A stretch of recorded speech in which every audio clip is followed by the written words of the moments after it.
بسم الله الرحمن الرحيم. عن ابن عمر رضي الله تعالى عنهما قال: كنت مع النبي صلى الله عليه وسلم فسمع مثل هذا فصنع مثل هذا. رواه ابو داود. نافع ابن عمر رضی اللہ تعالیٰ عنہما کے شاگرد کہتے ہیں، ابن عمر رضی اللہ تعالیٰ عنہما نے ایک دن ساز کی آواز سنی، سمع مزمارا، فرماتے ہیں فوضع اصبعیہ علی اذنیہ، انہوں نے اپنی دونوں انگلیاں اپنے دونوں کانوں پر رکھ لی، ونہا عن الطریق، اور راستے سے دور نکل گئے، وقال لی، اور مجھے پوچھا، یا نافع هل تسمع شیئا، کوئی آواز آ رہی ہے؟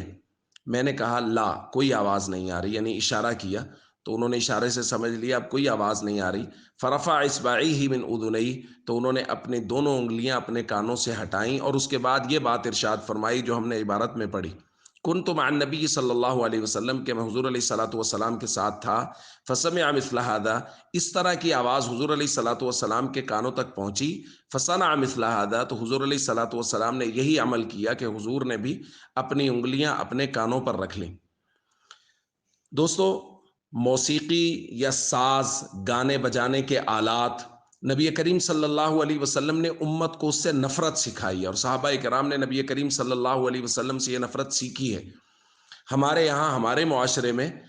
اگر کوئی شخص ایسا کر بھی رہا ہو، کو دیندار آدمی جو دین کو سمجھتا ہے، جو سمجھتا ہے کہ نبی کریم صلی اللہ علیہ وسلم نے ان آلات سے نفرت سکھائی ہے، اگر وہ ایسا کرے تو لوگ اس کا مذاق اڑانے لگ جاتے ہیں۔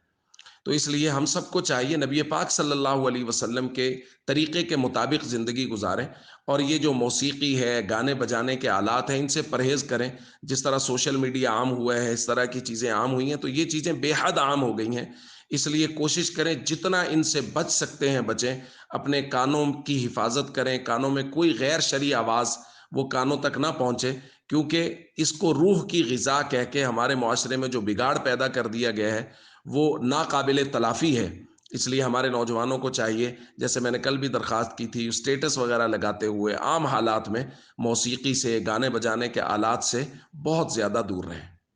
السلام علیکم ورحمۃ اللہ وبرکاتہ۔